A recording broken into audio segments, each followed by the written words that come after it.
അസ്സലാമലൈക്കും. കണ്ണൂർ ഗ്രാൻഡ്മ കുക്കിങ്ങിലേക്ക് എല്ലാവർക്കും സ്വാഗതം. ഇന്നിവിടെ ഞാൻ കുട്ടികൾക്ക് ഇഷ്ടപ്പെടുന്ന നല്ലൊരു റെസിപ്പിയുമായിട്ടാണ് വന്നിട്ടുള്ളത്.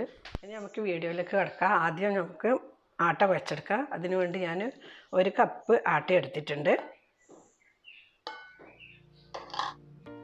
1/2 കപ്പ് മൈദയും ചേർക്കുന്നുണ്ട്. മൈദ നിർബന്ധമില്ല, നിങ്ങൾക്ക് ആട്ടയിൽ മാത്രമെങ്കിൽ ആട്ടയിലും കുഴച്ചെടുക്കാം. കുറച്ച് ഉപ്പ് ചേർത്ത് കൊടുക്കാം. ആട്ടയും മൈദയും ഉപ്പെല്ലാം കൂടി ഒന്നിങ്ങനെ ഇതുപോലെ മിക്സ് ചെയ്ത് കൊടുക്കുക. നമ്മളെങ്ങനെയാണോ ചപ്പാത്തിക്ക് കുഴച്ചെടുക്കുന്നത് അതുപോലെ തന്നെ കുഴച്ചെടുത്താൽ മതി. കുറച്ച് വെള്ളം ഒഴിച്ചിട്ട് കുഴച്ചെടുക്കുക. എല്ലാവർക്കും അറിയാമല്ലോ ചപ്പാത്തിക്ക് എങ്ങനെയാണ് കുഴക്കുന്നത്. അതുപോലെ തന്നെ വേറൊരു വ്യത്യാസമൊന്നും ഇല്ല, വെറുതെ ഒന്ന് കാണിക്കുന്നതാണല്ലോ. എൻ്റെ വീഡിയോ കാണുന്നവർ ആരെങ്കിലും സബ്സ്ക്രൈബ് ചെയ്യാൻ ബാക്കിയുണ്ടെങ്കിൽ മറക്കാതെ സബ്സ്ക്രൈബ് ചെയ്യുക. തൊട്ടടുത്ത ബെൽ ബട്ടണും കൂടി അമർത്തുക. എന്നാൽ മാത്രമേ ഞാനിടുന്ന വീഡിയോൻ്റെ നോട്ടിഫിക്കേഷൻ നിങ്ങൾക്ക് വരുള്ളൂ. കുഴച്ചായിട്ടുണ്ട്. ഇതുപോലെ നല്ല സോഫ്റ്റായിട്ട് കുഴച്ചെടുക്കണം. 5 മിനിറ്റ് റെസ്റ്റ് ചെയ്യാൻ വെക്കാം. ഇനി ഇത് പരത്തിയെടുക്കുക. പൊറോട്ടയ്ക്ക് വേണ്ടിയിട്ട് നമ്മൾ ചപ്പാത്തിക്ക് എടുക്കുന്ന അതേ വലുപ്പത്തിൽ മാവെടുക്കുക.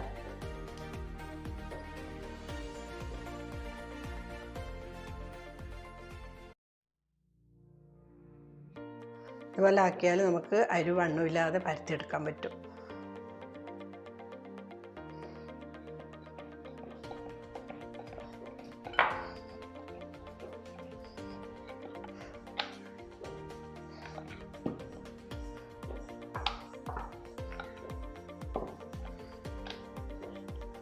ഇതിന് 2 സാധനമാണ് വേണ്ടത്, ഗീയും പഞ്ചസാരയും. പഞ്ചസാര ഞാൻ ഇത് പൊടിച്ചെടുത്തിട്ടുണ്ട്.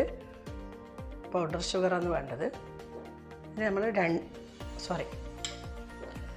അത് ഗീയാണ് വരട്ടേണ്ടത്.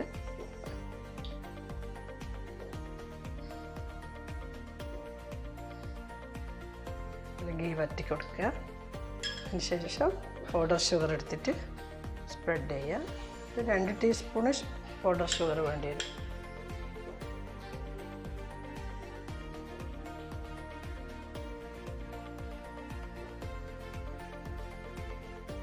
ഇതുപോലെ മെല്ലെ എടുത്തിട്ട് അതിലിങ്ങനെ ചുരുട്ടി വരിക.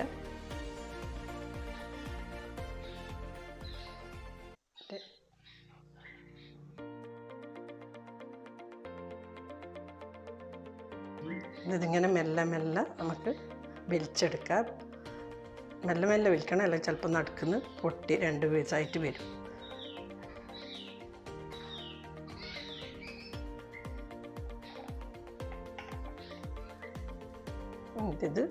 ഇതുപോലെ ഇങ്ങനെ ചുറ്റിയെടുക്കുക. നമ്മൾ പൊറോട്ടയ്ക്ക് ചുറ്റുന്ന പോലെ തന്നെ ചുറ്റുക. പിന്നെ വീണ്ടും നമുക്കിത് ഒന്ന് പരത്തിയെടുക്കണം. ഒന്നും കൂടി ആട്ടയിൽ മുക്കിയെടുക്കാം.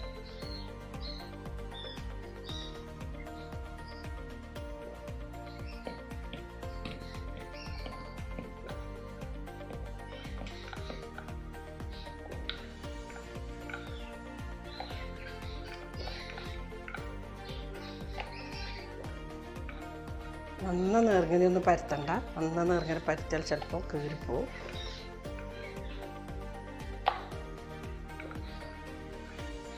ഈ ഒരു വലുപ്പത്തിൽ പരത്തിയെടുത്താൽ മതി. ഇതോടെ മാറ്റി വെക്കാം. ബാക്കിയുള്ളത് ഇതുപോലെ പരത്തിയെടുക്കാം. ഫ്രൈ പാൻ ചൂടായിട്ടുണ്ട്, ചുട്ടെടുക്കുക.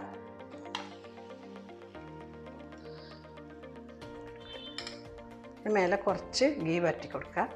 അധികമൊന്നും പരട്ടണ്ട, കുറച്ച് പരത്തിയാൽ മതി. അതൊന്നും വാടിയതിന് ശേഷം മറിച്ചിടുക. വാടിയിട്ടുണ്ട്.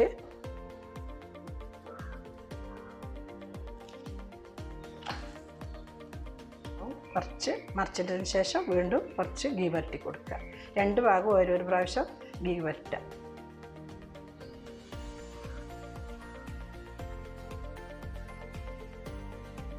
ഒരു മീഡിയം ഫ്ലെയിമിൽ ചുട്ടെടുത്താൽ മതി. ഫുൾ തീയും വെക്കണ്ട, നന്ന തീ കുറക്കാനും പാടില്ല. അങ്ങനെ മക്കൾ സ്കൂളിൽ പോകുന്ന സമയം ഞാനിത് അവർക്ക് ലഞ്ച് ടൈമിലേക്ക് കൊടുത്തു വിടലുണ്ട്. അവർക്ക് നല്ല ഇഷ്ടമാണ്. ഇത് കൊടുത്താൽ നല്ല സന്തോഷമായിരിക്കും. ഇന്ന് കറിയൊന്നും വേണ്ടല്ലോ, ഇത് മാത്രം മതി. സ്കൂൾ വിട്ട് വരുമ്പോഴാകുമ്പോൾ ചായക്ക് വേണ്ടി ഇത് ഉണ്ടാക്കി കൊടുക്കാം. പിന്നെ രാവിലത്തെ നാശ്തക്കും പറ്റും, എല്ലാം പറ്റും. മക്കൾക്ക് നല്ല ഇഷ്ടമാണ്, ചെറിയ കുട്ടികൾക്ക്. അവർക്ക് കറിയൊന്നും കൂട്ടി പിന്നെ നാശ്ത കഴിക്കാൻ ഇഷ്ടമില്ലെങ്കിൽ ഇതുപോലെ ഉണ്ടാക്കി കൊടുത്താൽ മതി.